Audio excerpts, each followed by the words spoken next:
உங்க விருப்பம் ஏதோ அது எனக்கு நடக்கட்டும், தாழ்த்தி கொண்டார். அப்ப இந்த தாழ்ச்சியோடு தான் நான், அது விருந்தா இருந்தாலும் சரி, என் வாழ்க்கையா இருந்தாலும் சரி, நான் வாழ்கிற போது நான் உயர்த்தப்படுவேன். மற்றவங்க முன்னாடி நான் என்னை தாழ்ச்சியாக காட்ட வேண்டும் என்பதற்காக நான் காட்டுகிறேன் என்றால், ஆண்டவர் என் செயலை பார்க்கிறாரா, என் எண்ணத்தை பார்க்கிறாரா? ஆண்டவர் செயலை பார்க்கிறாரா, எண்ணத்தை பார்க்கிறாரா?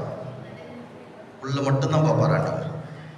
என் செயலை மனிதர்கள் பார்க்கலாம், கடவுள் என் உள்ளத்தை தான் பார்ப்பார். நான் என்ன மனநிலையோடு ஒரு செயலை செய்கிறேன் என்று.